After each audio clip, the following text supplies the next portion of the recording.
Hey, what's up guys? I'm going to do bench breakdown part 2 and I'm going to go over Japanese or bent wrist grip.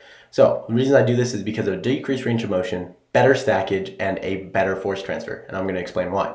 First, how do I do the grip? So I'm going to show in these clips here that I internally rotate my wrist and bend it to have the bar rest on the wrist joint.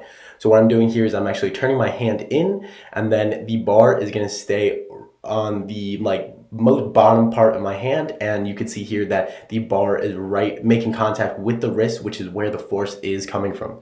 So why is this better than traditional grip? You could easily roll your wrist with straight grip, with or without wrist wraps, and that could cause injury, or you could have a weaker force transfer, so that makes it less than optimal for me. For me, how does this work?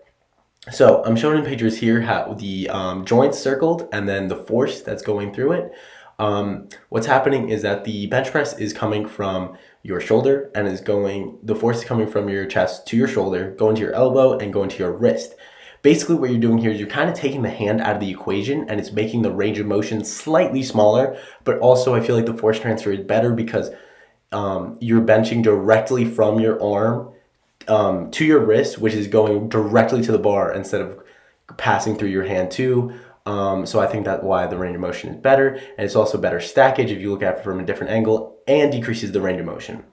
Here you could see what also that the knurling rings are covered, which makes it legal in competition, and it's basically like you have a wider bench press grip than competition allows. But even if you weren't to do it on max grip, you could still get a benefit out of this.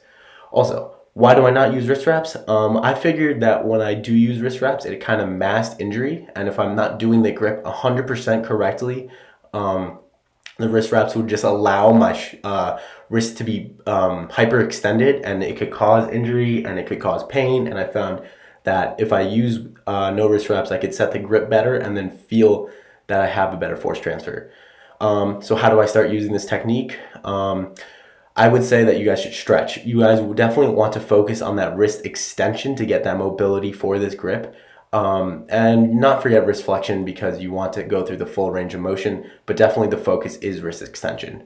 Other than that, you could focus on starting this with a lower amount of weight and then slowly adding to it. As you see here, I'm just using a red, and once you do get comfortable, it takes a while, you should be set. And yeah, I mean, you could also do this with wrist wraps. I just find it's better for me without. But yeah, that's it for the video, today, guys. Thank you for watching, and I hope you guys have a good one. Peace.